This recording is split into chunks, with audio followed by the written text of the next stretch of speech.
binibira yung mga single mom? Ano bang kasalanan nila sa'yo? May niligawan ka bang single mom na hindi ka sinagot? Kaya grabe ka kung bumanat sa mga single mom? Ay, nako sa'yo, Alpha Ploy TV. Ang sakit mo magsalita sa mga single mom. Hindi mo kasi siguro alam talaga yung buhay ng mga single mom eh. Kaya ka nagdadadadak ng ganyan, Alpha Ploy TV.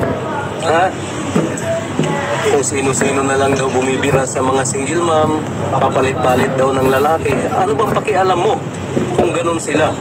Di ba? Bago mo birahin yung mga single mom, alamin mo muna kung ano yung mga dahilan kung bakit sila nagiging single mom. May nangyayari kasi, nagiging single mom sila dahil nung kadalagahan nila, nagtiwala sila sa lalaking walang kwenta. Tapos nung nagtiwala na sila, binigay na nila yung pagkababae nila, tapos iniwan sila. Kaya sila naging single mom.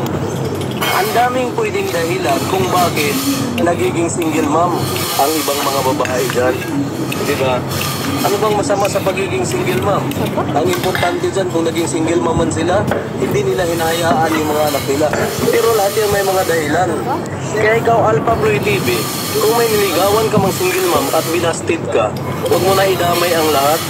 Dahil hindi lahat ng single mom, dahil sa mga ginagawa nila, naging single mom sila. Itong si Alpha Ploy TV, masakit magsalita about sa mga single mom. Kisyo ko no, kung sino-sino na lang, papalit-palit ng lalaki, wala ka nang pakialam doon. Sabi mo pa, bakit papalit-palit daw ng lalaki? Baka nalata ka na. Wala kang pakialam doon, Alpha Ploy TV, kung nalata man siya dyan, sa ulit-ulit ng lalaki, labas ka na doon. Ano bang nagiging issue mo sa kanila? Bakit ikaw ba ang binira ng binira? Ikaw ba ang nilata ng mga kalalakihan dyan? Di ba hindi? Huwag mo sila